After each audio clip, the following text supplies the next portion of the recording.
Hello, my name is Martin Phillips, and today I'll be telling you why African American reparations should be given in the form of a scholarship or a grant. I will be covering the 5 W's: who will receive reparations, what the advantages are to reparations in the form of an education, when they should be given, where they should be accepted, and why they should be given out.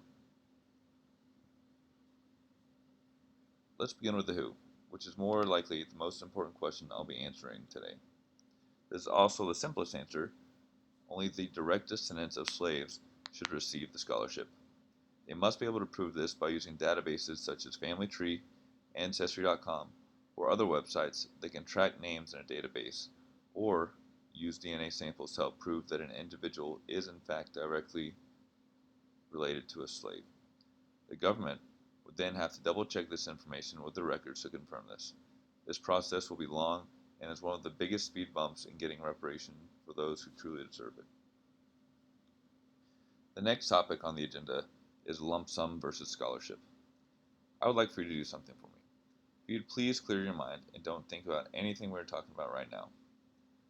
I would just like for you to think about what is a better financial decision. Let's pretend there are two doors. If you go through door one, you would receive $50,000. But if you go through door two, you would get a scholarship worth the same amount of money. If you have any long-term goals in mind or are fiscally sensible, you will choose the second door, as it will provide long-term benefits to yourself and your family. Let's look at some data from smartasset.com that backs this up. Here you can see how education plays a role. If you have less than a high school diploma, you'll be making about $25,000 a year. Once you get a high school diploma, the average jumps up about $10,000. Then the associate's degree puts you just over $40,000. If you obtain a bachelor's degree, the average is almost $60,000 a year. And if you obtain a master's, it's just about $70,000 a year. There's also some more data that proves my argument. 45% of students with parents have a college degree.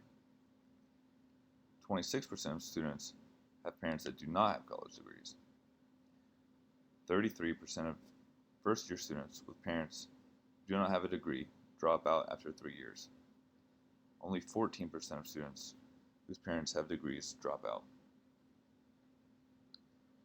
66% of students with parents who have a degree graduate on time, while only 48% of students with parents without a degree graduate on time. This shows that the next generation will be more successful if their parents also graduate. This will ensure the African American community will be able to close the wage gap over time. Next, let's look at when. The African American community needs to receive their financial aid as soon as possible. I think we all know that it is past due. While it does take a long time for bills to pass, I believe that this should have been handled a long time ago.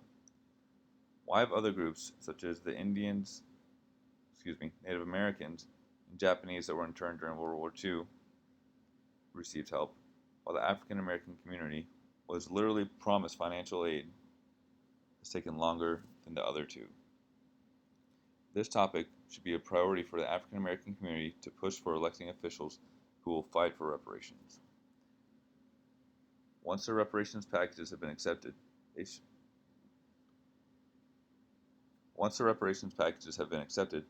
should be able to use them at any state college or university, not just the historically black colleges such as Morehouse College, Clark Atlanta University, or Spelman College. It is critical that they are able to use their benefits in the college of their choosing. My final segment is why, and it is quite possibly one of the easiest to answer. It was simply because General William T. Sherman's Special Field Order Number 15, issued on the 16th of January, 1865, which was set aside a 30-mile tract of land along South Carolina and Georgia coast for former slaves, promised that the armies would secure it and loaning them mules. The Freedmen's Bureau initially was authorized to divide abandoned and confiscated lands into 40-acre tracts for rental and eventual sale to refugees and former slaves. The lands were abandoned and shortly returned to their white owners. This shows that the government should not make promises that they do not intend to, nor have the capacity to keep, especially when it directly affects the African American community to this day. In conclusion, the long-term scholarships will do a lot of things. For example, it will help the first generation by raising their average yearly income anywhere from $13,000 to $29,000 a year. It will also raise the likelihood of their kids to become more successful college students. This system will help change the lives of African Americans today, but help the future generations that are yet to come. This will also force individuals to be responsible with their financial aid, as they will be the only ones able to use it, as they will only be able to use it to further themselves and society. Thank you very much for your time. I hope you enjoyed. Here are my sources. Cut.